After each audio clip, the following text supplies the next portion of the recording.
Welcome back. home, pop stars. You gotta let me. I need to be a part of these decisions. I just think it doesn't sound good when we don't come in on the same. We don't come in swinging on the same, web. Let's try that again. And now that I know what we're gonna do, that makes sense. That's smart, Benji. I thought you said you were gonna change the greeting. I did? No, I didn't say that. Oh, I must have misunderstood something you said. All right, 3, 2, 1. Welcome back, pops. Bro, what the fuck? What the fuck? I was just being annoying. All right, welcome home, pop stars.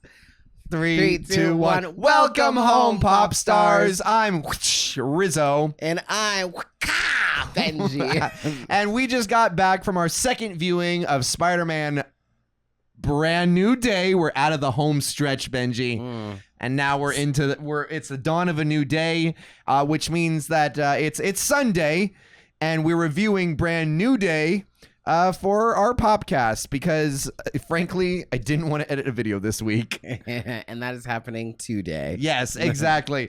All right. Benji, we're gonna start as we usually do with a non-spoiler review, and then we'll switch into the spoilers. We'll let you guys know. Yes, and before we even get into the non-spoiler parts, what is your history with Spider-Man? I grew up watching the cartoon with my older brother, and then when the Tobey Maguire one came out, my little brother was obsessed with it. Yep. If you followed this channel for a while, you know that is a Josh movie for me. I watched it a few too many times, I feel, because of how much he loved it, especially the second one. But the second one is the best one. Yeah, this is my history with Spider-Man, and obviously, I don't think I saw the Amazing Spider-Mans right when they came out, but I saw them eventually, and I've really enjoyed Tom Holland. Yeah. Well, for me, Spider-Man's always been... It was always neck and neck between Batman and Spider-Man. Yes, I was a very basic teenage boy. I mean... But also, I just feel like Spider-Man, there's something about him that I hope we get to kind of discuss on this episode. I am running on an hour of sleep, maybe even less than that. But I do want to discuss kind of what makes Spider-Man, what just makes him so special. But he was my favorite superhero growing up. I loved the Tobey Maguire costume. I did not grow up watching the 90s cartoon. And had we done this podcast after our first viewing, I would have probably left it at that, and I wouldn't have even mentioned the 90s cartoon. While we were watching it this time, and I'll get this as we go along with our discussion, but as we were watching it, I was realizing that this movie felt and was reactivating parts of me that I guess had seen episodes or at least knew of the 90s cartoon. And I knew of the 90s cartoon through a little place called Marvel Mania, which was a short-lived Planet Hollywood. Camp Rock. No. Hard Rock Cafe. Hard Rock Cafe. That's what it was. It was a short-lived Hard Rock Cafe style restaurant, but instead of rock stars, you had the 90s Marvel superheroes hanging out at your table, asking you if you wanted a burger or like Justice chicken strips or whatever the hell. Damn, and crime does not pay, does it? And they had TVs inside the mirrors, inside the bathrooms, and the bathroom walls were covered with like cartoon graffiti. It was just one of those things that you think you made up as a kid, but it sticks with you. And it's not just the superheroes. There's a certain energy that came with the 90s Marvel stuff. I don't know what the bright, maybe it was the bright colors, maybe it was just kind of like the leftover from the 80s. I don't know what it was. Maybe it was like that optimism that you still had about life. Yeah, there's something about the Jesus. So, I would have never really considered that in my history of Spider-Man. For me, I was always more of a movie first Spider-Man. I've loved pretty much every version of Spider-Man in terms of the actor, though my enjoyment for their movies varies considerably. Okay. I think the animated films are technically probably the best version of Spider-Man there is, and by animated I mean... You mean Miles Morales. I mean the Miles Morales Into the Spider-Verses. Those films are just chef's kiss. Nice. But at the end of the day, nostalgia, she's gotten my name. I love and I'm obsessed with the first two Tobey Maguire Spider-Man movies. I understand those are not the end-all be-all, so as we go into this review, I hope you understand that I'm aware of my nostalgia, but I am coming from a different perspective, understanding that not everyone's going to have the same attachment I have. Yeah, to the first two. But at the end of the day, I think we both really like Spider-Man, right? Or you kind of just like Spider-Man indifferent to him. exists. I honestly was overexposed to him. I was irritated when... Show me on the doll where you were overexposed to right Spider-Man. Here, right in these two eyeballs. Man. No, I remember you had a friend who kind of worked somewhere around the industry of Marvel. Yeah. And he had like he was like, oh, by the way, they like cast the new Spider-Man. And I literally like before my brain could even go, don't criticize his work, went, why? Like, we've literally already had two. Why do we keep remaking Spider-Man? And he was just like, and then he explained, oh, well, the Sony and the this and the that. And I was just like, I just don't get why we keep remaking Spider-Man. That's so funny. I remember that. Enjoy. I do like him now. I've grown to really, really appreciate this character. Yes. But man, was I not getting it. I don't think I ever really liked his suit that much. Like, oh my God, we it's can't just even a little do too this. complicated. I know. What are you talking about? You don't like the Spider-Man suit. I like it now, but What I don't are think you, it was a ever, Nazi? I don't think it was ever one of my favorite. And now we can't even. Now I'm not even valid to comment on anything. That's okay. We're gonna have to delete all of this. No, that's fine. I'm not gonna say that. You're not. You can be whatever you want. You can like whatever you want, Benji. Is what it is. I'm coming from a more impartial. I've always loved superheroes. Spider-Man is in that, but he was never one of my top superheroes, even though I did really enjoy the cartoon. Yes. But it was on Saturdays and I watched it with my brother. Okay. Yeah. Well, that's where we're coming from. Now that you know kind of where our heads are at, where our histories are rooted in, let's talk about Spider-Man Brand New Day without spoilers. The story is that Spider-Man, well, it's a brand new day. Toby Holland, Tom Toby Jingleheimer Schmidt, Tom Garfield Maguire. Tom Holland has been forgotten as Peter Parker because of the events of the last Marvel trilogy of Tom Holland Spider-Man movies. I wasn't the biggest fan of the way that series ended. I did like Homecoming. I liked all the actors, and I'll speak more to that later on in this review. But yeah, I wasn't the biggest fan of No Way Home. Yeah. However, I mean, who can deny that it wasn't freaking cool seeing all three of them on screen? That was awesome. And when that happened, I was like, damn, I can only imagine how this hits. Is like for like my little brother. Oh my God. Like I was like, he is probably having a heart attack right now. Because even I felt something when the three of them were on the screen together. I was like, oh, when Andrew Garfield, again, this is spoiler free for Brand New Day. I gotta say, this is the best of the titles outside of Homecoming, but there's still it's weird. The titles are because weird. It doesn't have home in it. What did they do? Why did they do this? I'm glad we moved on from Home. It should have been Spider-Man. We are going to spoil a few things from the movies preceding this film. I gotta say, too, these movies suck to watch if you have a girlfriend or a partner, because trying to explain this shit to somebody who doesn't someone who doesn't, because we watched it. Yeah. My girlfriend was like, okay, I haven't seen a single Tom Holland Spider-Man movie. I went, okay, have you seen any Spider-Man movie? She went, yeah. Yeah. And I was like, oh my God. Sure. So I was thinking, okay, cool, easy peasy, we'll watch the Tom Holland Spider-Man movies. No, I was fucking wrong. Because while the first Homecoming is kind of easy to watch, I was like, oh yeah, you need to know that so Iron Man and Captain America, they're non-speaking terms. And Iron Man gave Spider-Man his suit to get back at Captain America, because Captain America killed his mom. And then she's like, okay, cool. And that's really all you had to do in the first one. Captain America killed Tony Stark's mom? No, sorry, Winter Soldier. But just keep that on the download, Benji. Keep it on the download. Spoilers, y'all. All right, and then the second one, it's like, okay, this shouldn't be much harder than Homecoming. Wrong. Because a whole ass 2 movies took place. 2 Avengers movies took place in between Homecoming and Far From Home. Far From Home. Yeah. Yeah. fuck the whole blip happened. This is, in fact, Far From Home is where they define the blip. Oh. So then I had to be like, I forgot that was so he disappeared. Basically, were you pausing or were you just trying to? I was just trying to whisper. I was like, going? he disappeared.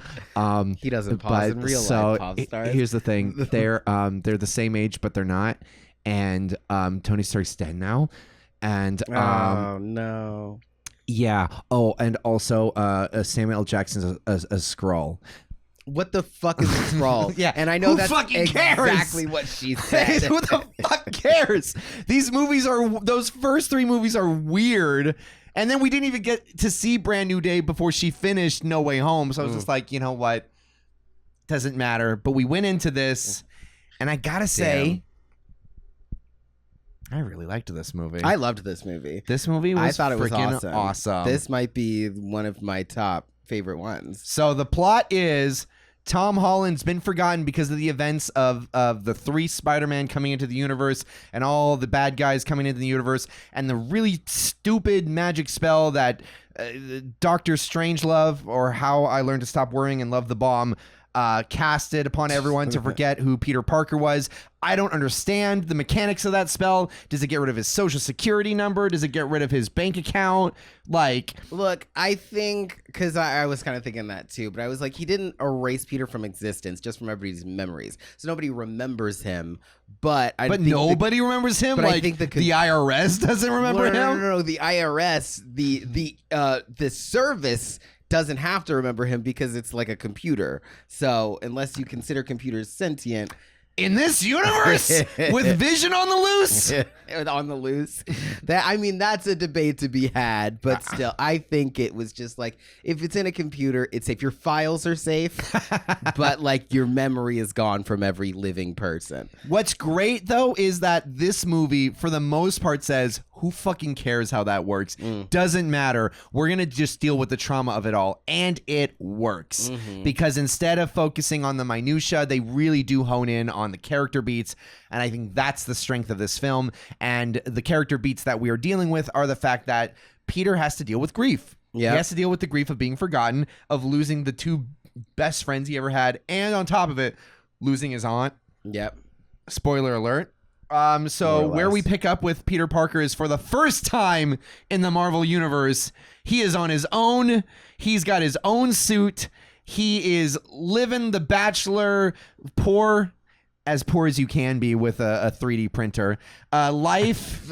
And he's probably got some leftover tech from Iron Man. Well, he's also smart. I'm sure he doesn't really bother me. He could build all that in a cave with scraps, you know? I see what you did there, and I liked it. But also, it's the first time that you really see Tom Holland's Spider-Man be the underdog, like the true underdog, in terms of he doesn't have anyone rooting in his corner. That's kind of honestly the thing that keeps Homecoming from being one of my favorite films. Is I don't like Tony Stark anymore. The older I get, the more I understand billionaires, and the more this world just goes to pot. The more you're like, fuck Tony Stark. And not just on principle, I mean on action. Like the choices he makes in those films, I'm like, bro, fuck you. Tom Holland's literally like begging for attention. He probably just lost his uncle. Maybe we don't know. No, we don't. But he's begging for attention. He's a 15-year-old boy that you yanked off the streets of New York and slapped in the airport. The Avengers. Onto the Avengers, but then also like, you're not an Avenger. And then you had the audacity to act, to get, insulted when a teenage boy acts like a teenage boy at the first sight of a male role model. Yeah. Bro, fuck you, Tony Stark.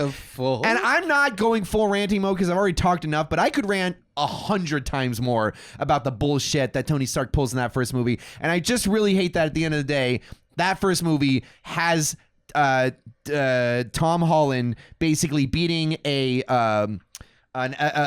blue collar vulture who's just trying to provide for his family because a billionaire put him out of business. And the end of the movie is him saving the billionaire's tech from being stolen. Yikes. And it's like, yeah, okay, don't sell stuff on the street. And yes, he killed one or few people, but it's like, at the end of the day, the movie People are gonna die. People are gonna You gotta die, hit the Vanessa Spider-Man. Hudgens sometimes. Oh my Bro, God. I mean, Spider-Man could listen to Vanessa Hudgens a few times. We'll get to that in We'll spoilers. get to that. We'll get to that. We in the will get to spoiler that in section. spoilers. Benji, what are your thoughts? If you want to go over any of the plot in the spoiler-free section. I think that this one, I think they had a great balance of having a really fun, awesome street level Spider-Man. Yes. Well, That was you know, literally the words they used Yeah. in terms of when they wanted to produce it. Uh-huh. Marvel wanted street level, but of course Sony, they were like, nah, let's get all the Spider-Man back together. And they were like, and please, no. please, we can't do that We right can't now. do it all the time. Don't do it. But the balance of? The balance of that with the kind of I think they hit that Marvel like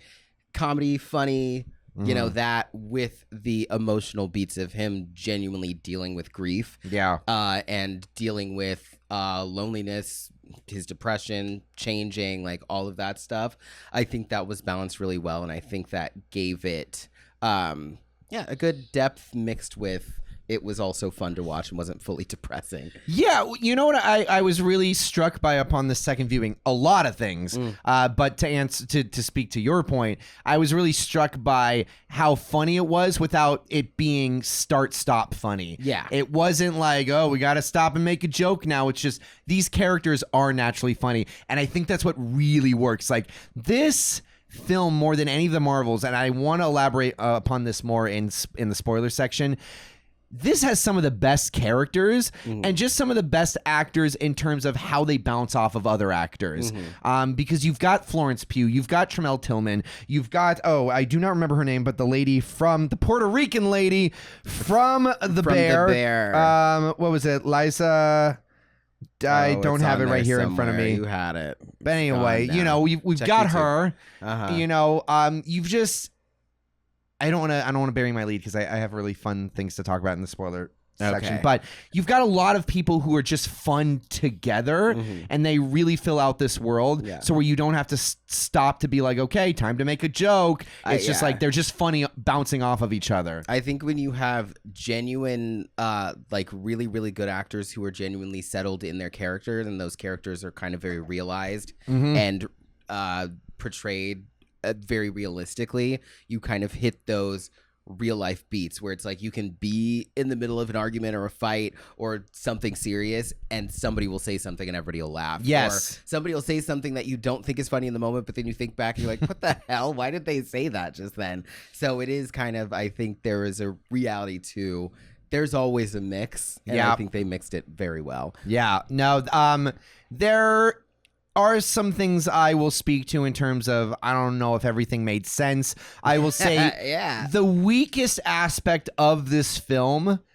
and this is not really a surprise when it comes to Marvel films, but I say the weakest as in almost everything else is like top notch. Yeah. The weakest thing is still the script.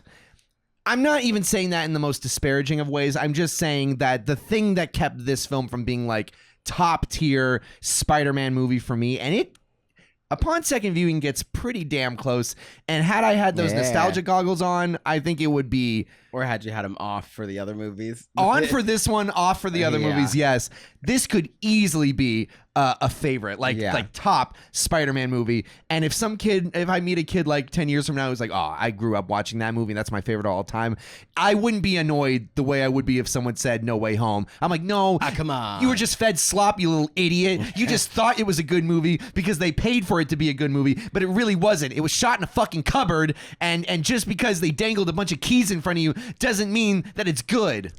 Everybody who likes No Way Home with a slow tear rolling down their face. It's okay. It's okay. That's just me. That's just bitter.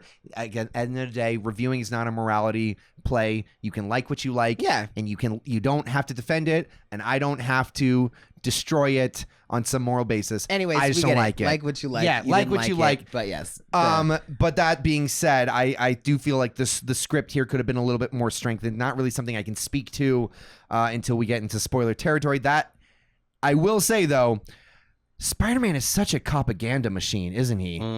Like he just loves his establishments, and he doesn't question it whatsoever. No, I know. I was gonna say, I guess now that you've mentioned that, it would be a spoiler if I mentioned it, so I won't say. But I was gonna say, but along your writing, it doesn't really seem as if that's too far from how he's been portrayed, even in the cartoons. He seems to just be kind of trustworthy. I barely remember the cartoon. I didn't watch. Like, we watched a good amount of it, but I did not. I guess you don't retain anything other than the theme song. I didn't retain much, exactly. Spider-Man, radioactive Spider-Man. I thought it was. Huh? Oh yeah, something like that. I don't know. I haven't heard it in like 20 years. Oh wow. Okay, but yes. So you can't speak to until we get to spoilers. Yeah, I guess I'll hold off on that, but it is probably around what you were saying with writing. It's probably still circling around that. Yeah. Anything else we can say before? It is visually leagues the best Spider-Man film in the Marvel Universe. In fact, probably one of the better looking Marvel films, period. There's color. There's texture. There's like the costume is real for the first time in the Marvel universe. It's not that like dull looking that kind of matte that just like CG sheen slop. I hate using the word slop so much, but my God, like it looks real. It bunches up. Like you can see him playing and having fun with it. His mannerisms very much reminded me of Andrew Garfield's mannerisms in costume, which I was wondering. I'm like, is that just what naturally happens when you're in the Spider-Man outfit, or did Tom Holland make a conscious? Because here's the thing, I love Tom Holland. If you told me Andrew Garfield made a conscious decision to copy an actor, I'd be like, bet, I believe that. Yeah. Tom Holland, I'm like, I mean, that could be an accident. Like, I think he's a good actor. I don't know if I see him making like those like really conscious choices. I'm going to mimic another person's performance type decisions. Is it because he thought he was 16 in the Odyssey? Yes, it's because as soon as I heard that he said, "Oh, I thought I was 16," I was like, and that's what I think of you as an actor. You did a great job. You did fantastic. You didn't know what the hell was going on the whole time. You stumble, and I will say I think he is coming into his own as a producer, because he very much did have a hand in making this the Spider-Man movie that it was. Yeah. He was listening to the fans. He was paying attention to what was and wasn't working with the critics. He was very much like, I want this to be tactical. I want this to be shot on location. Nice. I want to have a real costume. So he is starting to remind me of like those producer types, the Reese Witherspoons, the Tom Cruises, the Michael B. Jordans, the people who are what's the guy who's in charge of everything right now? The guy who's in charge of Marvel, who makes all the movies. Kevin Feige. Kevin Feige. Yeah, he was an actor. But I don't think he was an actor. Was he not? Who am I thinking of? I don't know who you're thinking of. Isn't the guy who plays Mr. Happy or something?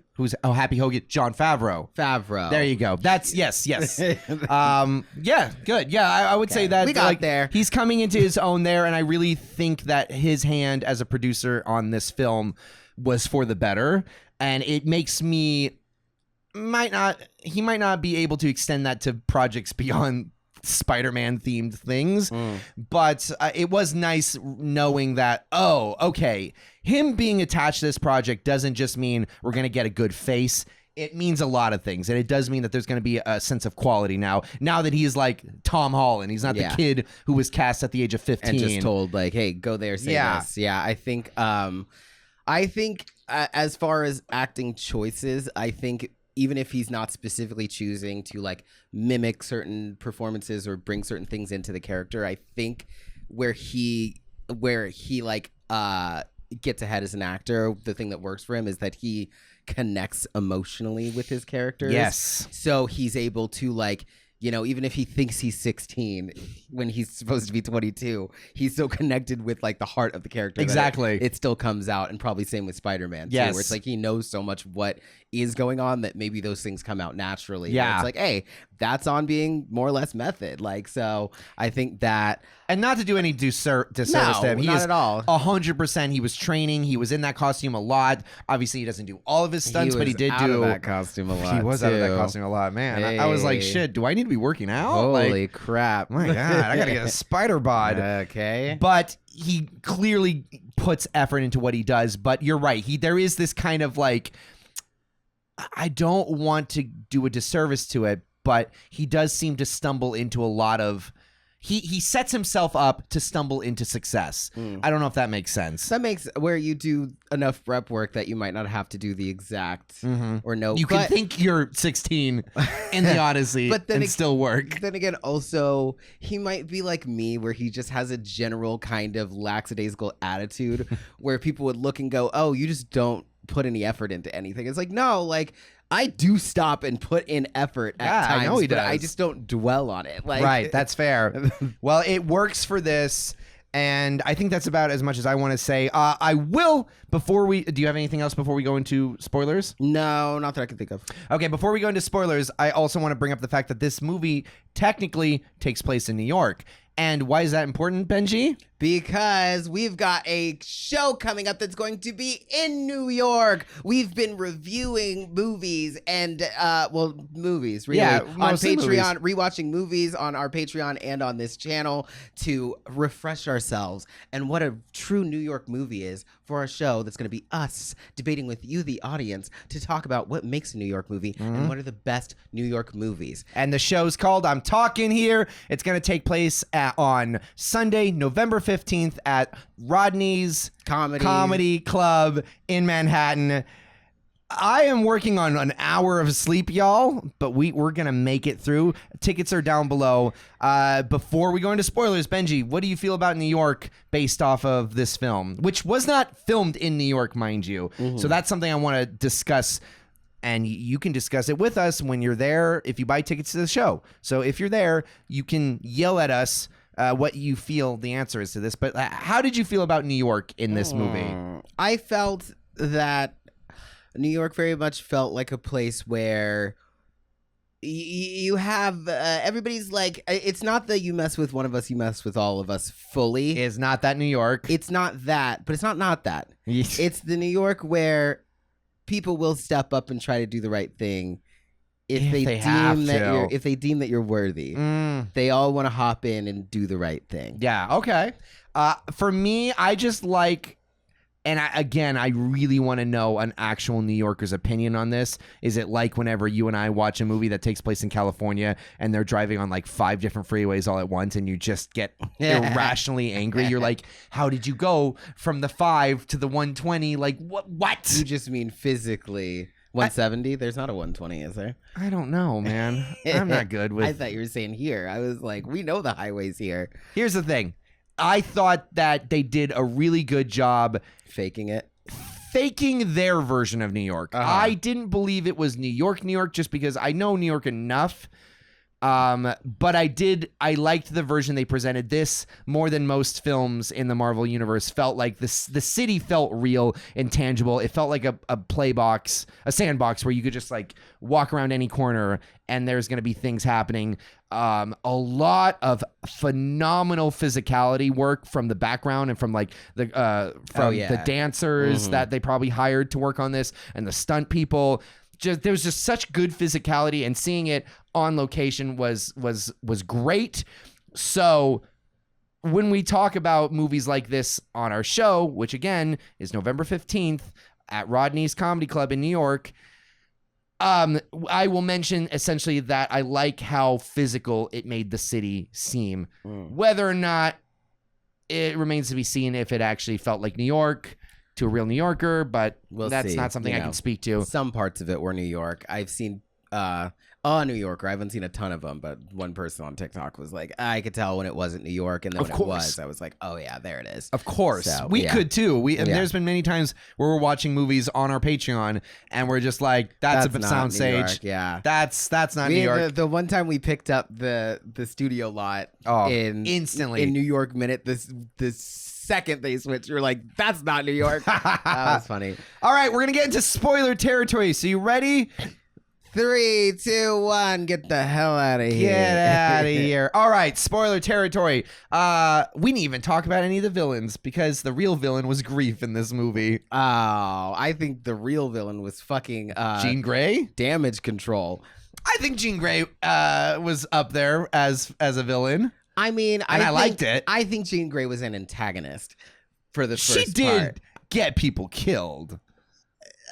I mean, did anybody die by did her you hands die? specifically? I mean, that one guy got hit by a car. He's probably fine. That car was an wasn't older going man. that fast in New York. It was going fast That enough. being said, there was kind of like first off, I will say, if somebody had my sibling locked in a facility, I'd burn the city down to get them. No, I know. So I don't disbelieve her actions. I was like, I stand with you on that. Mm-hmm. But as far as making a movie, I was a little like, you are kind of making her a little villainous to be like, because when I thought about it, when it revealed, like it's far enough past her being a menace in the movie that you're kind of like, oh no, her sister. But then when you like rewatch it, you're kind of like, why was she having so much fun like taunting and tormenting Peter? Like, oh man, don't she you loves have bigger it. shit to do? She's a maniac, is what she is. Yeah, the catch me. Like I was like, why are you? What? You're acting like fucking Hades, being all like, I know someone who's dying to see me when he goes to like steal Meg's soul. I was like, goodness gracious. Yeah, I mean, it is interesting because we are kept at such an arm's length from Jean Grey, as portrayed by Sadie Sink, who's basically just doing Max from Stranger Things again, but it works really well. I really like her as an actor. I think she's I think she's probably the strongest out of a lot of those kids. Yeah, the portrayal of Jean and what she was going through was amazing. Yes, so, but they do kind of keep you at arm's length, like physically. You are only seeing her as portrayed through multiple different actors, voicing her and giving her physicality. So yes, it is kind of weird when you think about, okay, is this a tortured person who's looking for their sister? But remember, she doesn't think her sister's dead. Not in the beginning, right? No. So it's like, there is kind of this, I don't want to say this playful sense, but you do get the idea that it's like, I am going to burn the city down, and I'm not necessarily having a ball about it, but I'm also not. I'm not stressed right now. I'm not stressed. I'm not frantic. Yes. Which, I mean, she should be, but then again, maybe she just thinks she's in a detention center somewhere. She doesn't know that her life's in danger fully.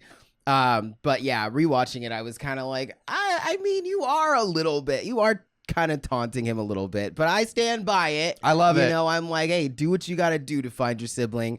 I at first was kind of like, why is she like going after MJ, because that doesn't really have anything to do with finding her sister, but I'm like, it really just, she needed to get Peter off her case, because I'll get Spider-Man's like seems to be the only person that can track or stop her. So I get it. Now that we're in spoiler territory, so we have Peter Parker, we have the Punisher, we have what is her name, DeWolf, we have Officer DeWolf or Lieutenant DeWolf, whatever, police chief lady, Puerto Rican. I don't know why I just did Italian hand, because you're both Puerto Rican and Italian. So she's helping Spider-Man out, he's helping them out, because you know he's just a good old cop, isn't he? Fucking Spider-Man, boys in blue.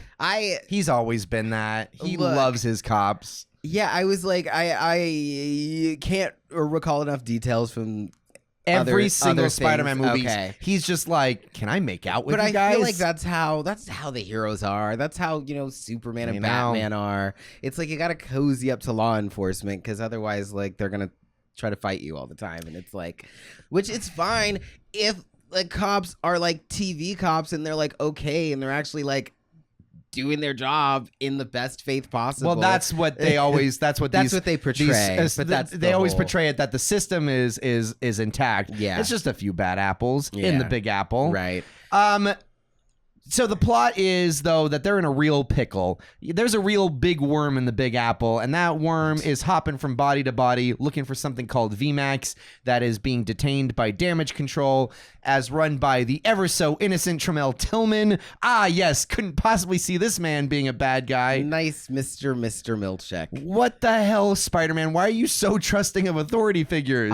The way that I was immediately like, Spider-Man, come on. How long have you been a full-time hero now? You've worked with so many heroes and villains. You can't see that this man is clearly setting you up for something, even if it's a hubris thing, because that was the main thing that I was trying to like maybe they're not fully villains. Maybe it's one of those things that it's like, no, we just made the world destroying ray because just in case we had I to see what you mean. defend ourselves against, another evil like Thanos. Yeah. And then it's like, okay, well, no, don't do that. Like kind of like Tony Stark-ish. Yes. But they were fully like, we're in spoilers, detaining a young girl and torturing her. Yeah. So it's like, okay, they're actively villains. But even watching before I knew exactly what it was, I was like, this whole thing is bad. When he was walking him around, there was like, I remember there's because he wasn't even being transparent about it. Everything he was saying was like, he wasn't being like, he wasn't like hiding necessarily, but it was like the words that were coming. There was like 3 specific words he said,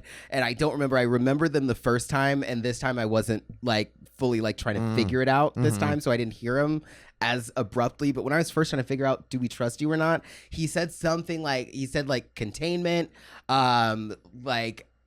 control, like things like that I was just kind of like, Spider-Man. as he's describing it, this is just an area where we contain issues for the city, and we make sure that we control problems before. And I was like, those are all very bad words to use. I think for me it was just the presumption that Spider-Man, you're the only one that can stop something for us. You know, it wasn't even like they were trying to say, oh, Spider-Man, this person is gonna try to steal something to destroy the Eiffel Tower, or Spider-Man, this person's about to throw the mayoral election. They were just like, hey, Spider-Man, someone's trying to break into my house and we need you to protect our house. There was something so personal about it that felt just like, excuse me, I'm not your security guard. And it wasn't transparent too. It was like, if I'm gonna be like, maybe not risking my life because it's easy for me, but if I'm gonna be like chasing something down for you, like I need to know what the hell I'm guarding. Yeah, like, it's Spider-Man's being too bought. It's like, for me, when you are a servant of the people, when you're a civil servant, whether you're paid or not, you essentially are saying, I stand for incorruptibility, which means that I have to keep a wary eye out in terms of I have to represent everyone, not one singular thing. Yeah. So even on the low end, if fucking Trisket comes up to you and says, hey, Spider-Man, can you sew this Trisket patch onto your spider suit? Spider-Man should, in theory, go, no, because that doesn't represent, that is a corporation, and at the end of the day, I can't just be a billboard for a corporation. So for me, I'm like, I get it, damage control is like this like nebulous, they're like the cops, they're like the firefighters, right? But at the same time, it's just the way they were like, you're our security guard now. And I'm like, excuse me, you're not employed by them, Spider-Man. You need to use a little bit of fucking discernment. I think he was looking at it like it goes both ways. When you're going to a job interview, you don't just go in there like a little lapdog, like, please pick me. It's like, no, maybe you let me know, should I work here? How much are you going to pay? Like, what are my off days looking like? What are my vacation hours? They need you as much as you need them. But I think, he was looking at it like S.H.I.E.L.D. and he was just like, oh, you guys and he should have learned from that. Right. And he was like, you guys are probably doing good, or at least your intent is in the right place, more or less, and it's not this power grab. But even when he walked in and they put him in that scanner, exactly, I was immediately like, girl, you won't take your mask off for anything, but you're gonna let them scan your DNA? Like, come on. Like, how fucking the cops back in the fucking 80s could figure out who someone was from a drop of spit. Yeah. So, like, maybe don't let them scan your entire body. I know. They were like, oh, DNA, arachnid, blah, blah, blah. And I was like, dude, they got your identity at this Peter point. Parker. That's all they didn't say, but they already had all his information. Easy. Like, even just to be able to scan like all of his blood cells like that, they can check your bone structure and recreate your face, or even just look beyond the cloth of the mask. So that was one where I was like, hey, Peter, maybe get the hell out of that scanning machine. That whole place is sus, Peter. Did you see how tall that building was? From there, like, as soon as he did that, I was like, oh, okay, this they have too much information about you already. From there, I just don't trust establishments to begin with, so I immediately know. I was like, Tremel Tillman, you're playing nice. Can't trust you. Can't trust it. Also, and isn't his name Mr. M something too? Oh God, he's Milchick in oh my goodness, in The Office and Severance. Severance, okay. Dun, dun, dun, dun, dun, He was like, dun, and then he dun, was like Molnick in this or something. Yeah, Anyways, yeah, he was. yeah. God damn it, Molnick, Molshake, whatever. Can't trust him. No, that was honestly my biggest thing. It sounds very nitpicky, but to me, it does speak to the one major issue I've had with this Spider-Man as a whole. He doesn't.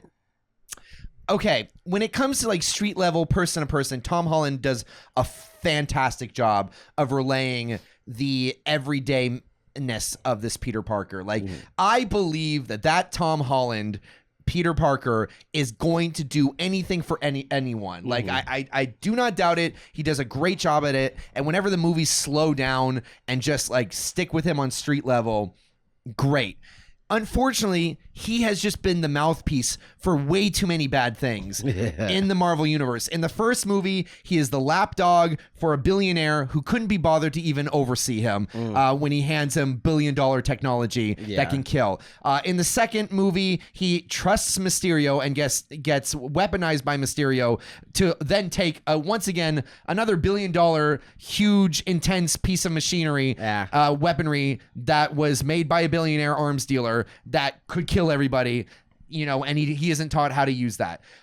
In the third movie, fucking Dr. Strangelove, or How I Learned how to Stop Worrying and Love the Bomb, does not. What is that? What? It's Doctor okay. Strange. He like fucks up his entire. Like the whole wish thing, which again is like, that's not really Peter's fault, but it's just like, it's just these institutions, like all of his issues come from institutions that he keeps trusting and people who have unchecked and unwieldy powers. And it's like, none of his villains have ever been his own villains. They've either been Tony Stark vengeance people, or they've been people that he pulled in from another universe who had no personal beef with him. Honestly, the Vulture was the closest because he was dating his daughter. But his beef wasn't with His Spider-Man. beef was with Tony Stark. And at the end of the day, because these villains have beef with like establishments, then Spider-Man ultimately ends up fighting to preserve those establishments. Like, he always keeps the status quo. And I just feel like... But then again, he's human and he's not perfect. So that's like... It's fine. It's just... Well, I'm just saying it feels like the Marvel machine has turned him into this poster boy. Yeah. For just too many things that aren't New York, pizza, saving cats from trees. And the American dream. No. Not the American. They've specifically not that. They've done a better job disassociating Captain America from all of the kind of the political landmines of being Captain America than they have Spider-Man, which is wild. Like, to me, Spider-Man is a fucking New Yorker. He's just a street kid. He's just swinging around, dealing with small potato shit.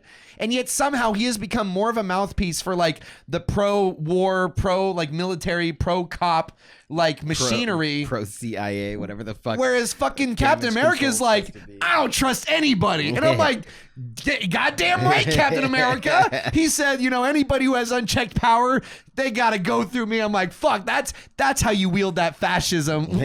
That's how you like run around as a one-man army. Right. You don't trust the systems, and then you do the best you can to protect everyone. And Spider-Man's just like, oh gee, oh golly, oh man, oh cops are the best, and I guess I won't question anybody. And oh boy. Wow, he's Mickey and Morty all in one. Again, that's the broad stroke of what I've just kind of found frustrating bubbling underneath these series. Yeah, I'll say at this point too, he's also 22-ish. So I'm like, you should be a little bit more world weary at this point. Exactly. Tom Holland, you're not 15 anymore. But Spider-Man, not Tom Holland. Peter Parker. I think this movie, despite a lot of those issues, it's still kind of, I love what it does with him in terms of how he interacts with the people around him. Let's start talking about the Zendaya of it all, the friends. What is I don't know his Jacob Batalon, who's Ned.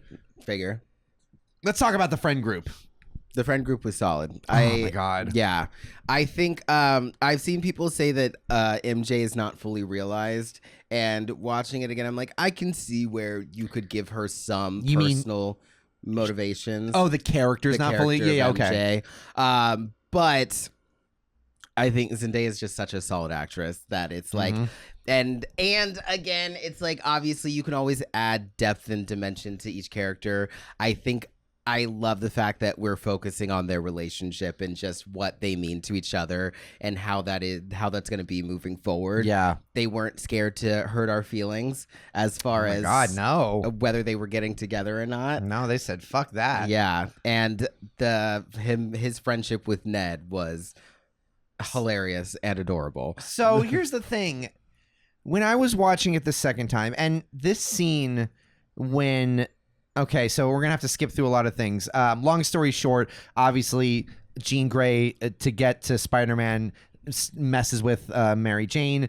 We have a really intense and very problematic taking over of her body where she makes him her kiss Spider-Man, and holy shit, I did not see that turn coming. My goodness. I know you did. I think everyone else in our group did. I think I realized it right as they were going to reveal it. I was like, but even so, you saw it right before, you got it right before she said anything. I think like the second before, like I was gobsmacked. I was flabbergasted when she said that one line. Good.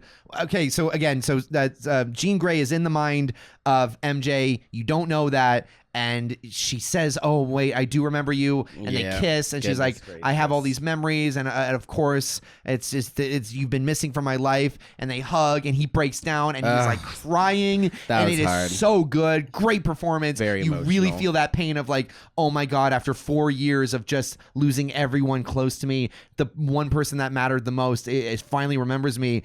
And then she digs the knife into his back and says, hug her. This is what you want. I felt like my heart got ripped out. Yeah. It worked. Sure he did too. So fucking well. Yeah. I haven't been bamboozled like that by a film in a very long time. It was great too because they did give her like a solid logic path to get to where she was like, "Oh, it's you." Yes. Yeah. So it wasn't like and again, it's Jean Grey in a mind, so she could piece together from memories. Oh yeah, to make that lie. Which also, I was thinking this time around, I was like, there are memories in there, like that logic.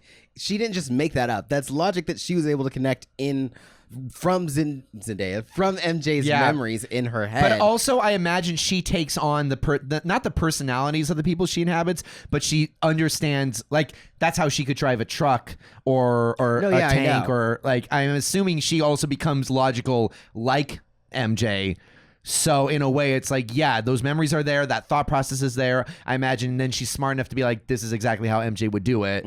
So it's like, yeah, you're right. That feeling is dormant in her, and I feel like she can access it and went, this is how I'm gonna fuck with him. That's also why when she said, like, I see why you like her. She was like, she's pretty, and she's like, and she's smart. Yeah. And she said it like she was like, ooh, like this, I can do a lot with this brain. Whoa. So it is like she is probably limited by the brain that she's in, more or less. Or she has access to what that brain is capable of, and like sometimes it expands past what she knows, and sometimes it maybe holds her in a little bit, or like she's like, oh man, whoo, it's cramped in here. Oh, this is an idiot.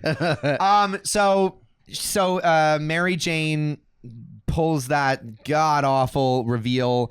Sadie Sink disappears. A lot of stuff happens in between, and then ultimately Mary Jane discovers a note that Peter had written to reveal himself to her back at the end of the third movie. And let me tell you, she was like, oh yeah, you're the dude from the party. And she was like, and you were the dude from the coffee shop 4 years ago? You remember that? She's so into him. Oh my God. She saw him and was like, I'll never forget that man. That's the most beautiful man I've ever seen in my life. That's the most beautiful white man I've ever seen. I love him. I do. I do declare. No, for real though. She remembers him, and it's such a great scene because then and what's great about it too is because he's already had a reveal to her. Now he's a little bit more reserved when he's opening up to her. So it's great because this film did a good job of essentially giving you two versions of the same scene, but wildly different because of the motivation, because of the characters involved, because of the reveals. And I think that's what I love about this film. To take a little detour, this movie put effort into itself. It said, we're not just going to do shot, reverse shot. It said, we're going to, like, you know, block these scenes to whatever works the best for the scene in question. We are going to get good performances, and we're going to sit with these performances. We're not just going to rush through to the next action sequence. Like, this movie takes its time. It does. Watching these characters interact with each other.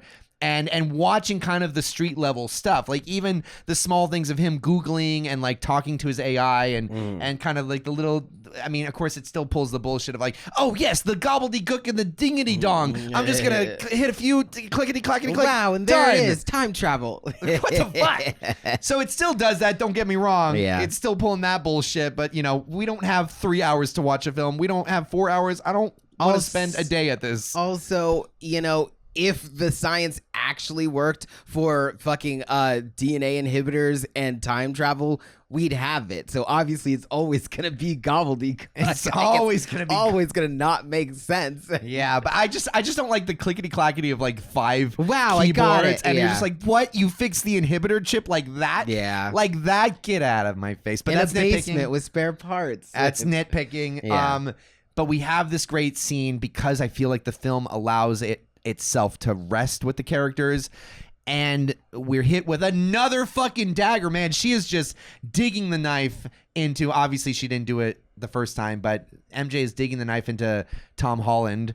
By saying like, hey, I don't remember you. I appreciate that you're like in love with me or whatever, but I don't know who the fuck you are. By the way, she's not doing anything. She is responding in her own world to what's being thrown at her. So And I just she's want to clarify, like, very well. yeah, Like, she I didn't was do like, anything to Tom Holland's honestly, Spider-Man. yeah, I was like, honestly, the level to which she really walked him through that kind of, hey, I appreciate what you seem to have done. Mm-hmm. I don't know you though. Like, it was very sweet. It was very like, you could tell that she had a lot of empathy for him in that moment. I know. And how much of like a really good person she is too, where it's like, look, also you're Spider-Man. Like, we all love you. Like, my roommate's fucking obsessed with you.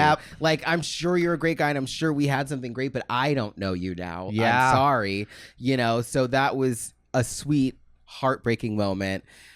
It never for a second occurred to me for a second to not take her home. Like, have you seen that debate online? Oh, well, that's just like, what's it called? Incel men? Yeah, I was just like, Bro, I laughed when wouldn't she take came her back home. down. She's like, I don't have. Well, before she even walked off, where she goes, I'm gonna go home, and she starts leaving, I was like, girl, where? I was like, don't you need him to get you at least off the ship? And when she started walking up the stairs, I was like, Tom, you better get up there and make sure she doesn't fucking die. Exactly. Like, what are you I know, talking right? about? Like, get her out. At least take her to like the mainland. Oh, for those and who don't let know, her hop on a train. She was being stored at the Punisher's place, and he's got booby traps everywhere. So yes, that is a very valid concern, Benji. The second she was like, I'm gonna head out, I was like, I hope you have an escort, please. Like, no, that's great. And bullshit on people. I never for a second did what I have thought to be like. that didn't even cross my mind. No, I'd have been like, oh shit, yeah, let me take you home. But what was great is like you have that genuine sincerity of this Spider-Man would never in a million years have left her there, but you can still read the sadness on his face. Yeah. That's good. That's good acting. And then you get that sweet like melancholy, like usually like when he's like webbing, oh, you're right, swinging with a loved MJ, one. it's usually like this really like sweet, intimate, like, wow, we're kind of into each other, even when they're not like dating or actually like if they haven't kissed yet. It's always this like charged scene, and like to have that just be this kind of sad, like, wow, this could be romantic, and it's just sad. But here you go, you're home. Like, you're home. Wait, it's like, can you take me home? No, that was the last trilogy, No, Zendaya. no. Get out of here. There are no It's homes. a brand new day. There's no homes left. No, Spider-Man, no more homes. Spider-Man, go home, Zendaya. No, get your own ride home, Zendaya. God. Which is not what I subscribe to, not for a second. No. God damn. No, so he takes her home, and this is the point where obviously this impacted me the first time, but I realized what made me love this movie so much the second time watching it. Obviously, it's a tender scene. He drops her off in front of her apartment, and then MJ turns around and goes, "Do you want to come upstairs?" And at first, like, I even in the moment knew, I'm like, I know she's not really putting the moves on him, No. but I had forgotten about Ned, so I was like, I'm wondering where this is going. So when she says, you know, Ned would love to see Ned you. would love to see you, my heart just went, oh. Yeah. And then when he goes up there and the three of them are hanging out, but Tom Holland's still in his Spider-Man suit, I'm watching them, and you know what I realized? Now, what I'm about to say is not a disservice to anybody being an actor. Mm-hmm. But what I realized is special about this film is it's one of the first times in the entirety of the Marvel universe where almost every actor that's working in the film is like, they have an energy that exists beyond, and a connection that exists beyond the movie. Yeah. Like, I didn't for a second feel like I was watching actors acting at each other. Mm-hmm. You have Tom Holland acting opposite the woman he's obsessed with. Yep. You know, you have Zendaya, who is I think is a phenomenal actress. Maybe she's miscast sometimes. A lot of actors are. Do people think she's not a phenomenal actress? And people think she does everything she's ever touched. I love Come her. on, she's acting opposite the man she's always been obsessed with.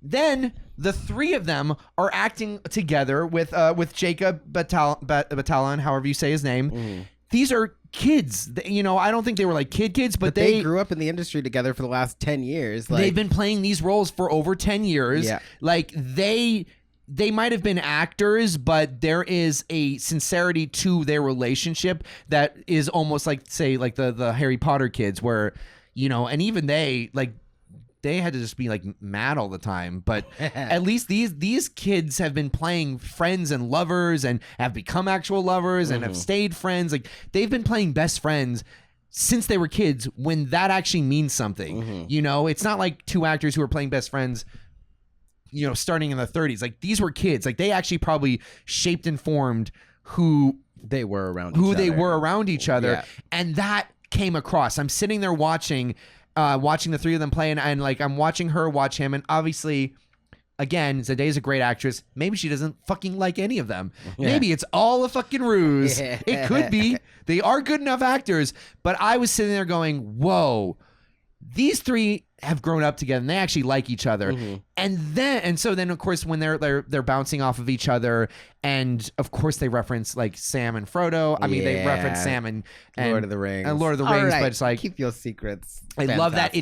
It felt so genuine. Usually when someone drops like a nerdy like quote like that, I hate it. But it was perfectly placed. It was exactly where you would put it. Exactly. To the point that they might not have known they were recording. No, it felt like what two nerdy friends would actually say. I think also the what felt so natural about that scene too was it wasn't three actors going, ah ha ha, ah ha ha, we all three laugh and we're all talking and look how well we get along. They were just quietly talking about like, so how do you do this? Like, and just kind of like, so do you go pee? Like, what happens there as they're just slowly working on Legos, like kind of like not fully even like making eye contact and like having these big it's just a very calm hangout like you would with a close friend, where it's like you don't always have to be with an undercurrent of sadness, laughing and joking and engaging. And even like MJ just sitting there not really even interacting with them, just letting them interact, and she's just like body doubling as she does her own thing. Like it's very they felt so for hangouts right now. It felt so real. And again I don't want to dismiss them as actors, but it did also feel like you probably wouldn't have gotten this if they had just all met each other. Like, they really felt like they knew each other. And then I started thinking about the fact that, you know, Tom Holland and John Bernthal have known each other for apparently a long time. Oh, yeah, the Punisher. So like the way that they interact feels like they feel like brothers, genuinely. And then I think about, okay, like, well, who are the other actors we have? We've got Florence Pugh, who is probably one of the best actresses right now, who always brings something unique and kind of, and very, it's like she almost is, what is the word? It's like she's always catching people off guard with her performances. No matter what she does, whether it's horror or the comedy, like I think her strength is always like being present with an actor and then kind of tripping them up. You have Tremel Tillman, who is just phenomenal on Severance. And again, he's one of those actors where he's really good, but he's also not, you can tell he's not full of himself, because it's just, I'm just good at my job. Yeah. And so he's a good cast. Liza, who is also just, she's got a warmth and a strength to her that feels like, and she's come from an ensemble show where she really works well with other people. Who are the other actors in this? Stacked cast. Sadie Sink, who grew up as like a kid actress working with like ensemble people as well. There was one other person. Mark Ruffalo? That was it. Yeah. And that was what I was remembering. I'm like, and Mark Ruffalo, who out of all of those like big names in this Marvel universe, he's one of the only people where I'm like, no, he's the most grounded. He's the most grounded. He's the most OG. He's the guy that you see saying things like Free Palestine, who's talking about. Oh my God, the ice pin that he had. The ice pin, like he was like, actually, no, I'm not good because exactly. I was like, come on, Mark so Ruffalo, let's go. He's in touch. Like he is. Yeah. He is present. He is the most down to earth. And I'm realizing, I'm like thinking about this whole cast going, this cast all fucking knows each other. And they're all playing characters that just on page work together regardless. But then you have these actors who all work well. And it's one of the first cozy like movies in general, but it really feels like it could have only happened with a Spider-Man film because of the energy that Spider-Man brings to the Marvel universe. There's a casualness, but at the same time, like it's not we're martyrs, but we care so much about this city and we care so much about the people around us. We're not trying to martyr ourselves on some kind of like suicide mission. We think about others. Because it's not some kind of suicide What are we, some kind of suicide squad? I don't know if any of that made sense. I know that was kind of a rant, but... No, that was great. That totally made sense. I think a lot of this movie was made by the real-life relationships and that a lot of these people have outside of actually filming, on top of them all just being incredibly solid acters. All solid actors. And that, like, when you said, what's his friend's name? John Bernthal, the Punisher. Yeah. This one thing that I was going to mention that I thought when I was watching it the first time, and I've seen people mention it, is Spider-Man's accent. He's got a New York accent. Yeah, he does. It like actually comes out every now and then, and you can kind of tell. I'm like, I guess Tom Holland has been doing it long enough at this point that he's a little bit more comfortable. Yeah. To kind of settle into a dialect. Yes. Rather than just being generic like American. But also, I was like, maybe the John Bernthal of it is they've been so close for so long that when they're working on a movie together now, he can be like, hey, like, you know, I'm doing this kind of New York accent. Maybe you incorporate some of that. And he was like, and they could kind of bounce off each other. Yeah. And he could hear John Bernthal do like big, gruff New York. And Tom could kind of be all like, yeah, wait a minute. Okay, I'm from Queens. Like maybe there's a little bit I can throw in there too. So I think that there was probably that, like, not to take anything from Tom Holland, because I think, yes, he is also an amazing actor. Oh, God. And probably would have made that. But I didn't even realize it was from Queens. What? What? You know, I thought I was playing Batman. I thought I was from New York, Florida. No. What the fuck? No, he's a producer. This is a grown-ass man who knows what he's doing. Yeah. He's got a beer company that was sponsored in this. A non-alcoholic beer company that was sponsored in this movie. Yes. The sponsorships, I will say. Side note, wild. They don't stick out to me. That bureau didn't stick out, mainly probably because I don't know that label very well. That's because you are susceptible, man. You're exactly who they want. Look, as long as you don't like grab your ice cold Dr. Pepper perfectly with the label out and be all like, oh man, I'm just so thirsty right now. Gotta love a Dr. Pepper. Anyways, what back were we to saying? saving the world. Like, pew pew. I don't care. It sucks that we've made movies into such a false reality that when you do see any label, it immediately becomes fake. Because it's like, realistically, we see labels everywhere all the time. Yeah, like, I know. nonstop. So it's like the fact that that copyrights and everything have gone so far as you can't record something with a label in it without it immediately, like, to the point that, if you were going to have LaCroix, just having the, like, L-A and C out, if you were holding it like that, people would be like, that's a fucking LaCroix. Like, product placement, So it's like, it stinks. I tried to live that where I'm like, it's a Coke on the table next to him. Like, it's fine. Like, I've seen that before. But yes, there is product placement. But unless it's very much like, obvious, like when we were watching John Tucker and every other scene. Oh my God! Who wants a Diet Coke? That was just bad. like, you guys, chill, calm down. Chill. But then again, Diet Coke people love their Diet Coke. They really do. Maybe You're fucking obsessed with that shit right now. You got my girlfriend onto it. She was like, "Did you bring a Diet Coke?" I was like, "You don't need that, babe." It's the only thing that's keeping me from drinking. Acting like Bungie's your drug dealer. Full sugar sodas. I know. She was like, when you come without a Diet Coke or Diet Dr. Pepper, I get upset. And I was like, I didn't realize that. I guess I'll make sure I heard that, and soda in hand when I come here. I think I was like doing something. I perked up and went, "What the hell?" These two toxic, codependent motherfuckers. To go back to the New York accent briefly, I wanted to say, for our New York pop stars, was it good? Because I noticed it, and my first thought, I'm just so jaded myself. I was like, I wonder if this is a good accent. I can't decide if I like it until other people tell me it's a good accent.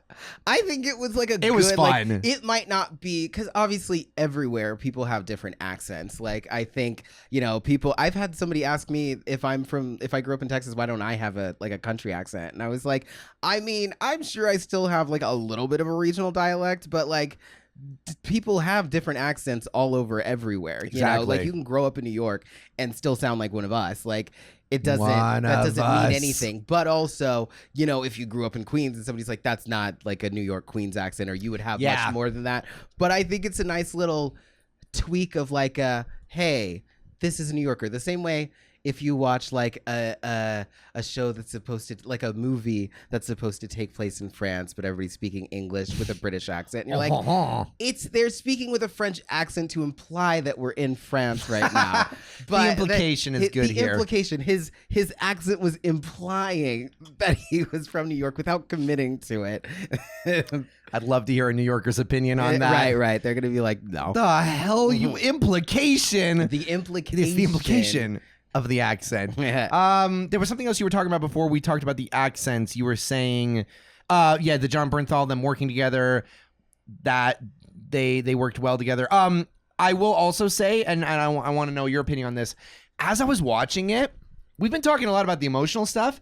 Holy shit, the action in this movie was fucking awesome. Yeah, there was a lot. There was so many good scenes. I didn't know that Spider-Man was so fucking strong. Every time I watch one of the movies, I'm like, you're that strong? The catching the 2-ton propeller, fighting the Hulk. I was just kind of like, that's a lot. Yeah, because I feel like he's one of the few that goes up against the Hulk in the comics, and it lives to tell the tale. I guess so. And I was like, and that was before he even got his upgrade. He could probably punch Hulk square in the jaw, square in the fucking face right now and be okay. He probably holds back because he's such a kind-hearted person. Yeah, I feel like that's the energy Spider-Man always gives me. It's like, this guy could be a real, he could be a real asshole. He could be a real wrecking ball if he wasn't held back by his morals and his love. Well, yeah. And not like his morals like, I'm Batman and just wait till you push me over the edge. It's like, no, he doesn't even realize how strong he could be. He probably doesn't even know he's holding back half the time. Like, exactly. Even when he, quote unquote, lost control, his eyes went black when he was fighting Scorpion. We haven't even talked about all that shit yet. Yeah, and he beat the shit out of Scorpion, who is human, I'm assuming, by the way. Yes. And he just had a few cuts and bruises. Like, they were deep gashes, but the fact that he could fight the Hulk, he should have smashed your skull in. I know. And that was him losing control. That being said, since we're on this subject, everybody was way too casual about an unknown, uncontrollable mutation that was going on with him. Hulk, when he was like, are you sure you want to control those mutations? Maybe they need to be expressed. And then MJ was like, well, I think you're a good guy and maybe don't worry about it. And I'm like, hey guys, I kind of have almost unstoppable power right now, and I'm scared of what's going on. Exactly. I don't know where this is going. I have no control of this. I didn't have control before. I just lucked out that nothing bad happened. Yeah. And now it's going further. I am the first and only of my kind as far as, I guess now that we know there's multiple universes, but still, I am the first of my kind, essentially the only of my kind. I have not seen an old Spider-Man that says, hey, it all works out in the end. You're going to go through spider puberty and it'll be fine. That's true. I don't know what's going to happen. I could turn into a spider tomorrow. I don't fucking know. And technically in the comics, he did. I didn't know that, but I'm like, yeah, anything could fucking happen. I could start spitting webs and eating New Yorkers. I don't fucking know. So for me to say, hey, I'm kind of mutating uncontrollably right now, and we have no way to know what's going on, and people are like, you're fine. Let's not trivialize this. Yeah, so honestly, my biggest issue when it came to the script, and this is what I was going to talk about, I'm glad you brought it up. Okay. How do I want to put this? Right. I liked the moral of what they were trying to do in terms of you've held yourself back. You haven't communicated with anyone. Yeah. You haven't been part of a community. You are Absolutely. withholding. Yeah. Everyone's withholding. Zendaya's withholding. He's withholding. So I like the emotional aspect of watching him embrace grief. And embrace grief through community. And I like that line at the end where he says, just because you lost someone doesn't mean you have to do this on your own. That's great. I was kind of confused as to the physical manifestation of what his metamorphosis into whatever this was supposed to represent emotionally. Because at first it was like, oh, if this is just a physical threat, I understand how we're tackling this. This is crazy.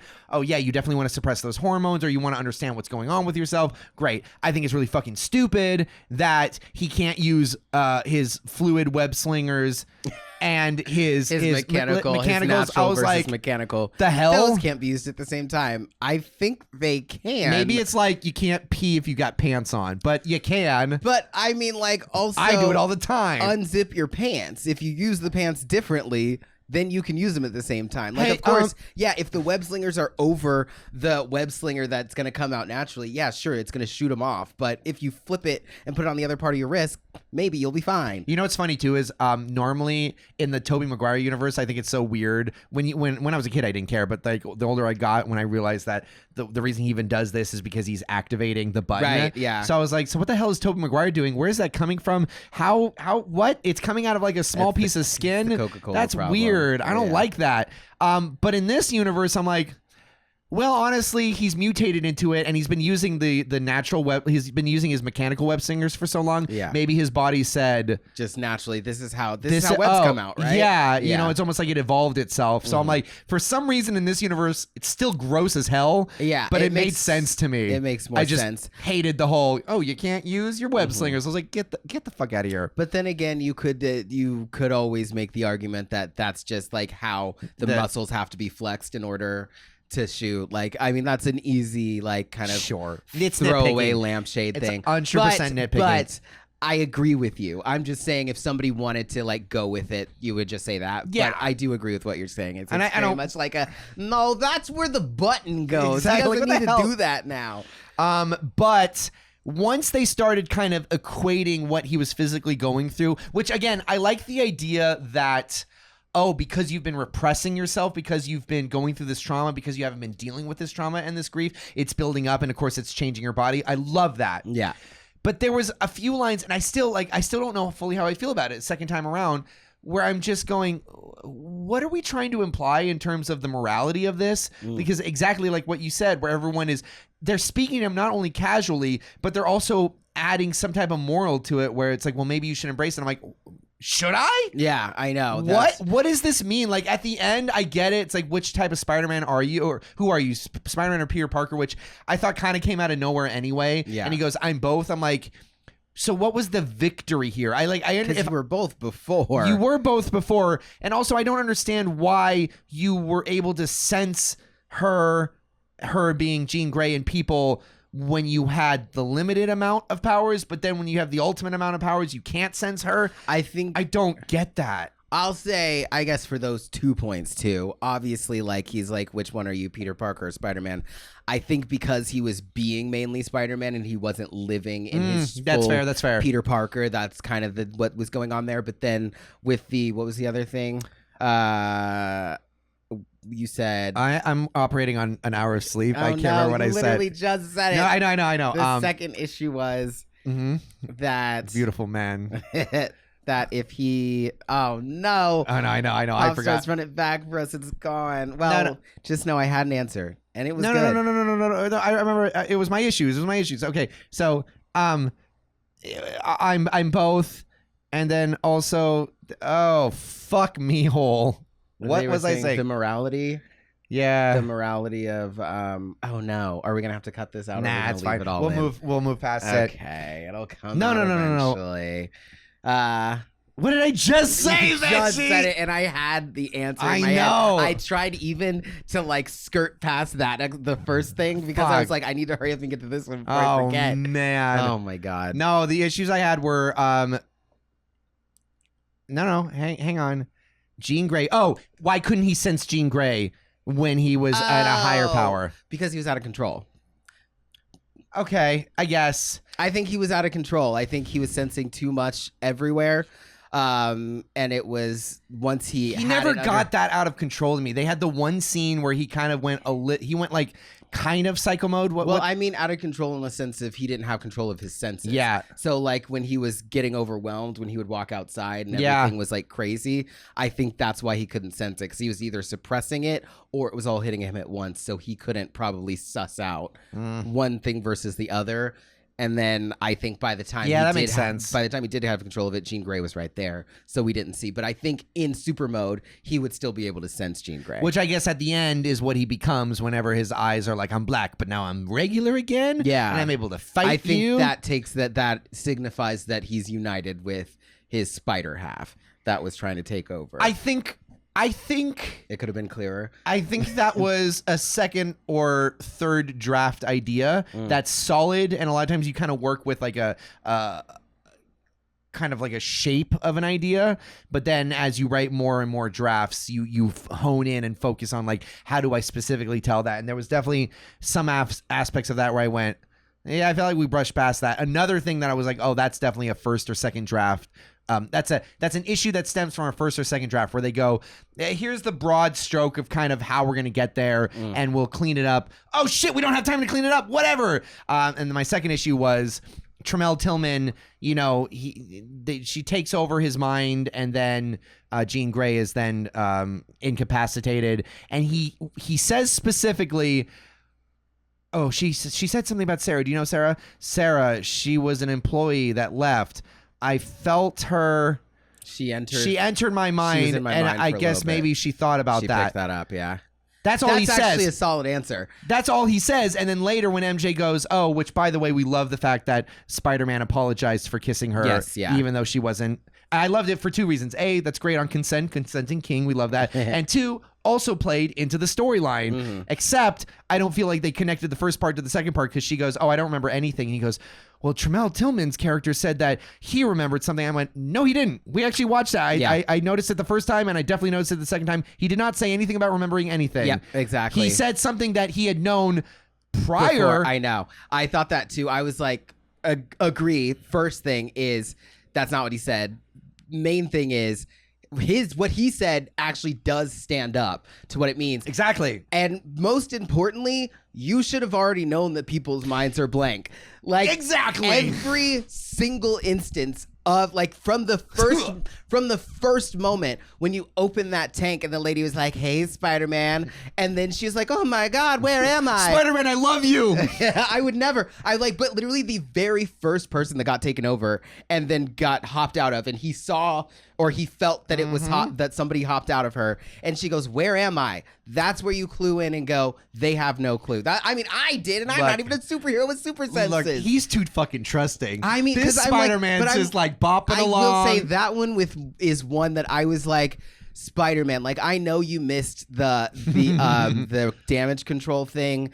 Sure, maybe you see the best in everybody, but it was very clear multiple times that it was made that these people know nothing about what happens when they're Look, I can chalk it up to he just got out of a fight with the Hulk, so that man could have said anything at him, and he would have just been like, which, by the way, side note, this movie, and this was something I was going to say, and then we kind of got distracted, this movie felt like the most Marvelous movie of any of them. Like, this felt like a comic book brought to life. We had the fucking Hulk show up. We had the Punisher hanging out with, that was very much Spider-Man. Yeah. We had the Hand, like all like bright and red. They all worked in very well, and I think that was the point too. It felt like the cartoon, because they also recreated all the comic book covers. So I think that was very much their goal, was to give it that. That was the surface level aspect of it, which I was like, I liked it. The opening montage was great, but I mean, just like in in the DNA, No, it I felt know. like I was watching a really good version of a Saturday morning cartoon where it's like, oh shit, now this is the point where he fights the Hulk, and the Hulk was scary. Yeah. That when was he actually, awesome. Because when he first was like trying to bang on the door, I was like, oh, it's kind of small. I feel like he was usually bigger than that, but whatever, I guess. And then when he actually lost control, I was like, oh, he was still in control. That's what was happening. Is as much as he was the other guy, he was still the controlled version Exactly. of that guy. I was like, that's crazy. But it was so much fun to watch it, and I realized, and this is why I brought up the cartoon in the beginning. As I'm watching this, I'm like, this reminds me of like Marvel Mania. This is like, they're just all hanging out. Like I know, and I will say, after the first film, after watching it the first time, I remember thinking, just yet again, Spider-Man's not even going up against his own enemies. Jean Grey is a fucking X-Man. Yeah. And he's fighting her. She's not even technically a villain in the comics. And they, so I was a little bummed. Technically a villain here. So I was a little bummed because part of me, when I saw it the first time, and I'm glad we watched it a second time because honestly, I'm so gassed up on this movie. Yeah. Whereas the first time I watched it, I probably would have been like, eh. And I was disappointed because I'm like, the best part about the original Raimi trilogy is those villains are just peak. Like, I They're love villains for villains' sake. they're villains for villains' sake, and they're so unique. Like they're so fun to watch. But then watching this again, I'm like, they did such a good job with Scorpion. Like I love the physicality of what's his name? From freaking Better Call Saul. Did you recognize him? Oh no, he looks familiar, but I didn't recognize where from. Oh my god, like I'm fully blanking on his name because of course my brain. Michael Mando, Nacho from Better Call Saul. Nice. So I like the physicality of when he's pushing his like arm into the tail to like I just it was so cool like watching the physicality of that machine reminded me of the best parts of Vulture and obviously Dr. Octopus from the original trilogy. Yeah. I'm like what I loved about that original trilogy was that every villain he faced was so unique and different, and they all had different physicality. They all had different like move sets that he had to learn to fight. And this movie, I was a little bummed because I'm like, the first time I watched it, I went, oh, the villain was just, a kid his age who was misunderstood. Sure. Yeah. Watching it this time, holy shit, like the physicality of watching her toss herself from person to person and knowing the behind the scenes of how they like choreographed all that. Just fucking awesome. And it's funny because even the first time I was watching it, I was like, that had to take hella choreography. That's so because cool. like that would be very hard to be like, hey, we need this sequence of people at these specific beats of time to do this specific move. Dancers. And I was like, that dancers or stunt I was women. like, yeah, you can't just, and they're not touching each other either. No. I was like, it'd be one thing if you were like, oh, cheat it, just like kind of bump into somebody, and then when you bump, make a move, and then bump into somebody else, and just do that. Yeah, through exactly. The crowd. Like, okay, like sure, but it's like no. I was like, y'all are jumping like across multiple feet. So cool. And you know which person is getting jumped into each time, and y'all all have the same move. Y'all are in the right succinct timing. It's going quickly. Yeah, it's not sped up. So I was like, that took a lot of work just to get that timed out right. And it looked so cool as it would go across the different physical sets they had. That was like, God, I'm in heaven. I'm just watching a villain. And even though it's not like the cool thing of having like the physical claws that they used in Spider-Man 2 for Dr. Octopus, I'm like, yeah, obviously I always will love those. Those were awesome. But watching these actors just fling themselves across, I went, that's fucking awesome. Yeah. That's great. It's not a fight scene, but it's like there's such a visceralness of like, that's memorable. That's gonna stick with me. And then rewatching it this time, I went, okay, so yeah, she's not necessarily a Spider-Man villain, but is this not the fucking 90s cartoon where you've got the X-Men and Spider-Man and the Hulk and the Punisher all just chilling out together, but they feel natural? Like none of them feel like, oh, we're setting up a movie. Hey, cameo. Well, I think that's what's great about this. I'm glad you circled back around to it because I was going to say this. Is that it feels very realistic for the world because it's not this isolated Spider-Man movie and, I'm the only person available to answer this call. We're it's the like, Avengers we're in dicking around. Yeah, we're in a city full of superheroes. Like, yes. I was able to go talk to an Avenger, the lead of the new team for the Avengers. Yep. Then I was able to go get some help from the Hulk, who has like a thing that can help me with the powers that I'm dealing with. And then he shows back up later. Jean Grey is the villain. I can go talk to my friend, the Punisher to watch out for my girlfriend. Friend. Right. But so, like, hey, they become friends in the end, which is great. It is like you very much have this like world that is realized with multiple superheroes that are just kind of out and about, either working on or not working on their own things, and they can kind of help you here and there. Almost video game-ish too. I mean, that's what a lot of these movies always kind of end up falling into. Yeah. I mean, last year we saw it even with Jurassic Park, where they're like, you gotta get the 3 dinosaur bones so then you can save cancer or whatever the fuck we're trying to cure. Hey, I still like that movie, but you know, they're all video game plots. They're all fetching quest quetches. Quest and fetch. Oh, I'm starting to dive, Benji. I've got one final thing to comment on. Yes, ish, more or less. What do you got? Hit me. Pieces here and there to add on. But speaking of the people being taken over and forgetting things, I will say I do not understand why Peter Parker did not pick up on the fact that she was searching for somebody. Like, I will say, I wish she'd spoken up. If I was looking for my brother, I'd be like, where's my brother? Who has my brother? Where is he? You know, like every single person that I possessed. That clip from Family Guy where it's like, where's my family? Yeah. Where's my family? Exactly. Where's like, my family? When Peter came in and was like, what are you doing? I'd be like, they have my brother locked the fuck up. Like, do you know anything? Because I'll kick your ass too. And then when he's like, everyone wait, gets what? an ass kicking. I'm shouting it from the rooftops. I'm putting it, when I hop in through people's bodies, I'm leaving the memory of my brother and telling them to be on the lookout and to tell everybody that they fucking know. Like, I am going to be the viral video that makes fucking damage control have to give him up. Anyways, that to say, she really kept it close to the chest. And I'm like, hey, just say what you're looking for. Maybe we can help you. Well, again, because they wrote 2 different characters. They wrote the beginning of the movie character that's mischievous and loves fucking with Spider-Man. But even then, to the very, very end, until she got caught, she didn't say anything. But even with that being said, because I was just like, first off, wish you had spoken up more, but that's not how we make movies. You know, we can't make movies with everybody knowing what's going on from the beginning. But that being said, I would think that Spider-Man, when she said some people don't have when MJ said some people don't have the possibility or whatever, the luxury to say goodbye to their loved ones, I'd be like, yo, did you lose somebody? What's going on? He was stressed. MJ was about to fall off he's not stressed. You know what he is? He's simple. Spider-Man is sweet, but he's simple. Apparently. This Spider-Man is a genius with tech. Interpersonal, not so much. He is simple as syrup. I mean to say, like, man, some people don't get to say goodbye to the people they lose. And then he's like, oh, what does that mean? I don't fucking know. Anyways, I'm going to go trust the establishment. Yeah, and then with her dying breath, not dying, but right before she passes out when she got caught, she says a girl's name. I'd be like, is that your sister? Is that I literally or your lover? Because you're kind of giving me lesbian vibes. I watched X-Men, right? I watched X-Men growing up. I love X-Men. I did not know Jean Grey had a sister. Like, does she? Did you look it up? Does. I looked it up in the comics, but it's like she's like a lesser known character. Apparently, she has multiple sisters or siblings, but that's the only one that people really know. Nope, you don't. Like, to me, apparently, but I was like, but it's I was very important to remove these memories from Jean Grey's head and from Benjamin Jones's head. Benjamin Jones specifically. But even without knowing that she had a sister, I was like, that seems to be someone important. Probably a sister or a mom or a cousin or a best friend or a lover. Like you said, I was like, maybe be like, who the fuck is Sarah? And use your little. Well, he did eventually. Like, he looked it up, but I was just kind of like, sweet time. I was like, he did. He put it together, but I would immediately be like, hey, maybe don't put her anywhere. Like, I want to hear what the fuck she was talking about. Wait till she wakes up.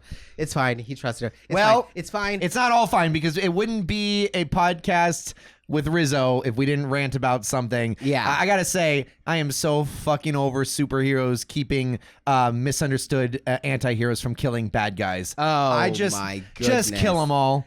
I don't care. Look, kill him. Spider-Man's one of the few characters that I'm okay with him not killing. Yeah. Like, that I'm fine with. Yeah. He doesn't have... That feels genuine. He doesn't have, like, a Joker. He's not broken down like that. Yeah. He's chill. He is more like a cop, whether we like it or not. So I like the fact that he if disarms... he's more like a cop, he should be killing people. Oh, no! God. No, I like the fact like that... a Boy Scout. He's a Boy Scout. I like the fact that he disarms people. Like, I've never once thought Spider-Man just kill him the same way I feel with Batman. Yeah. That being said, if I have to ever hear another fucking superhero turn to somebody and go, "You're not a killer, don't do this. Fuck you. I'm gonna kill that person. Yeah. They killed my sister. There is no justice except street justice. F that person. I'm shanking them, and I'm gonna buy you a pie." I would do it. Because you know what? No, that murder won't be on my hands because I'm going to forget about it or I'm going to go to therapy. Either way, that motherfucker's not hunting me down anymore. You hear that? Spider-Man? Sorry, but some of us can handle our shit. We can kill people and then move on. I haven't killed anybody. I don't want this to come across like I'm a sociopath. I really never want to ever get anywhere near death personally. That being said, if someone murdered you, best believe or if somebody my friend, murdered someone close to me, and then someone else tried to say revenge won't.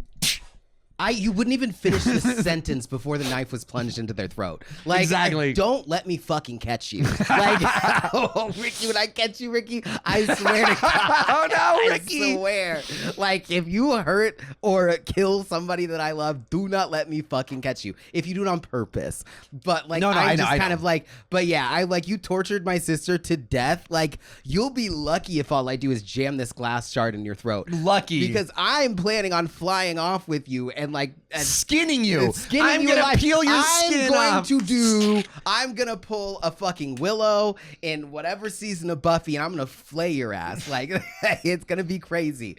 Anyways, wow. All that to say, I felt the same. I was like, they're not gonna let her do it. But I know like, they kind of did that in spoiler alert for Supergirl. Spoiler alert for Supergirl. Yeah. Spoiler alert for Supergirl. They kind of did the same thing. But at least they let Supergirl finish it. Yeah, but I'm just like, I just can't with the whole it'll follow you for the rest of your life. Look, I hope it does. The knowledge that I am not to be fucked with.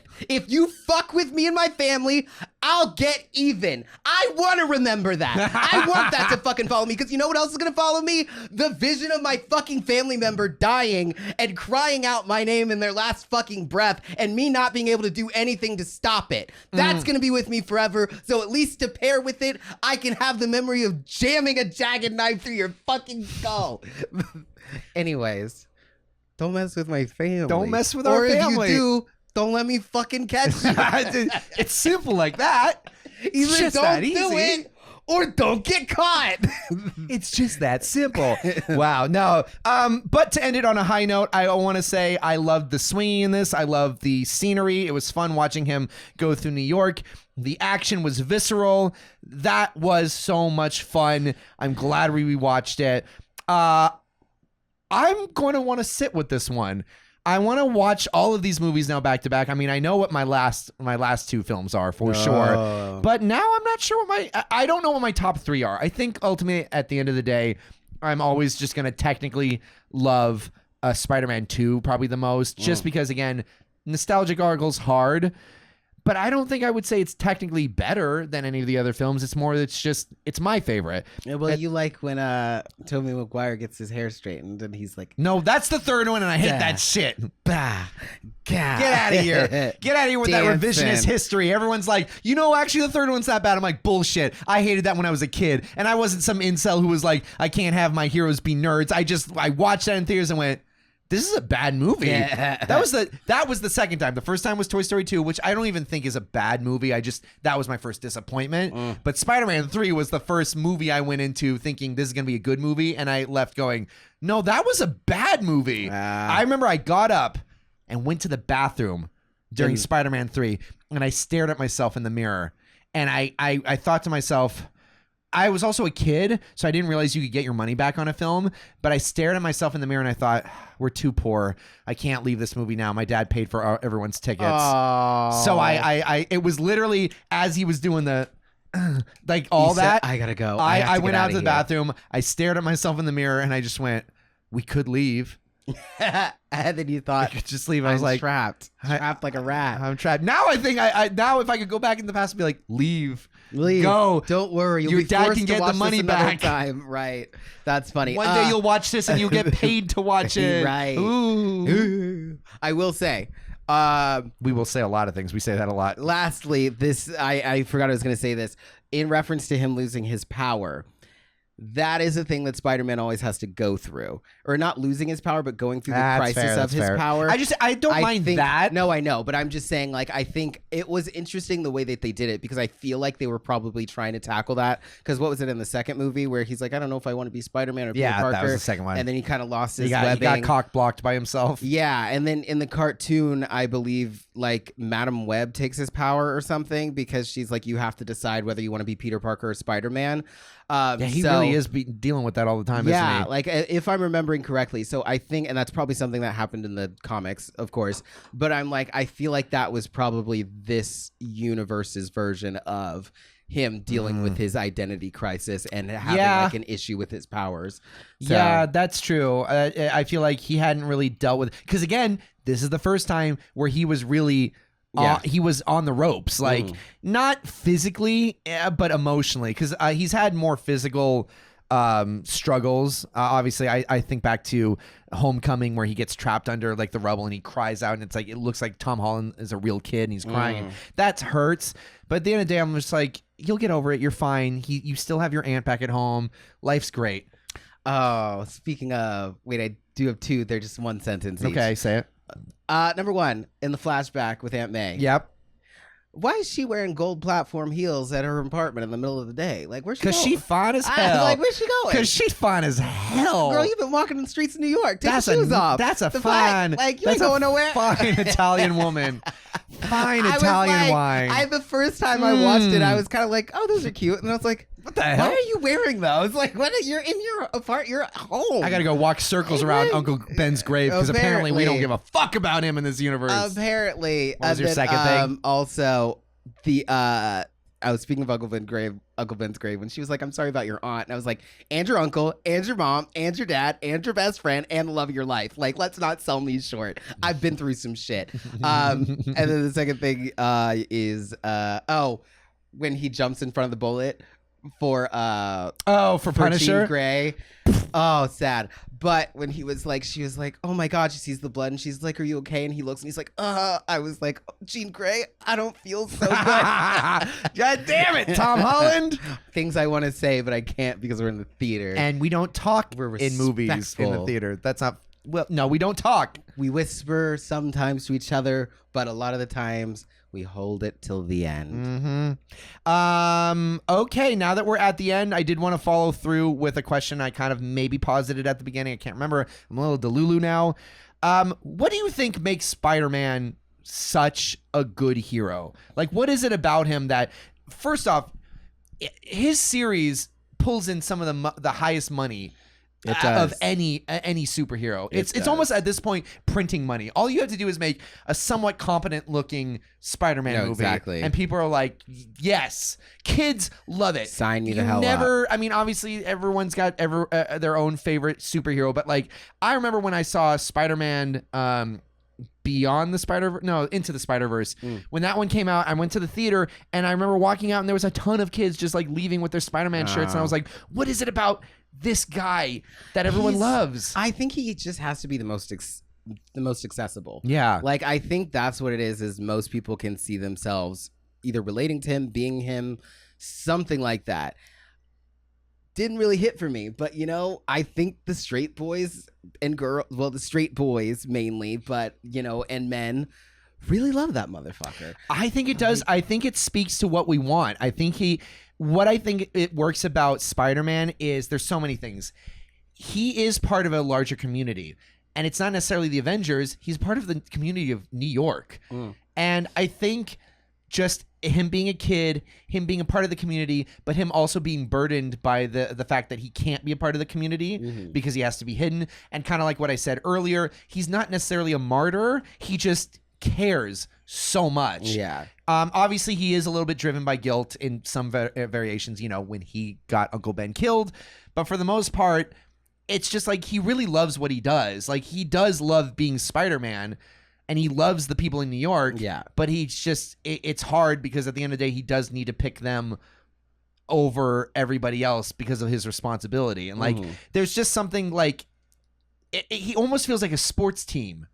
He represents he just represents like a good sense of pride in a community. Like he represents a community. Yeah. That's what it is. Yeah. like Superman you look up to like a god, Batman you look up to like a fucking cop. You look down to like the devil. Yeah, you look down to like the Fuck you devil. up. But Spider-Man's the only one that's got the same energy of like, yeah, go Dodgers, yeah, go Bruins, yeah, go Hey, UCLA. Spider-Man, do a flip. Hey, Spider-Man! Like Spider-Man I- just brings that sense of we all love and trust each other. Hope, positivity, friendly neighborhood Spider-Man. He's just so. And I will say also. You will say we said take a I shot. will every day. say also, as far as liking him and why people maybe feel close to him or feel like they would want to be him, the web slinging. It's so he cool. seems to have a fantastic time. Oh my Like, god! think Yes. about any other superhero. Like, and I'm sure there's probably some that I'm missing.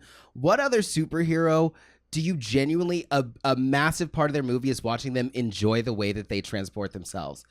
Like Superman's not going wee as he flies.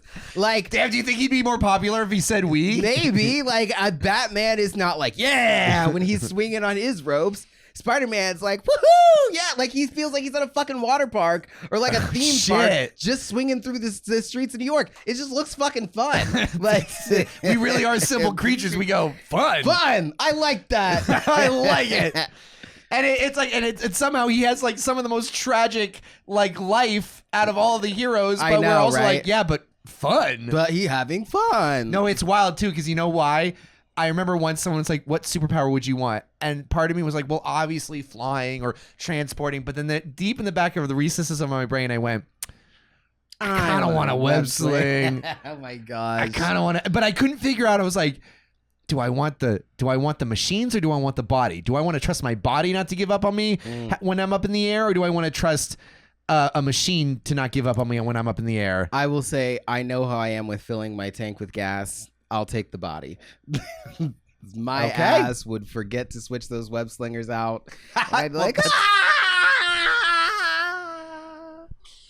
damn. Well, shit, this was such a fun way to recap that movie. I'm glad we watched it again. This is now shot to the top. I'd love to see where it falls in like the top 5, because I see it getting pretty close now. It's this could be a top 1 for me. Oh, that I can see easily. Easily. Probably just for the shots of Tom Holland shirtless. Yeah.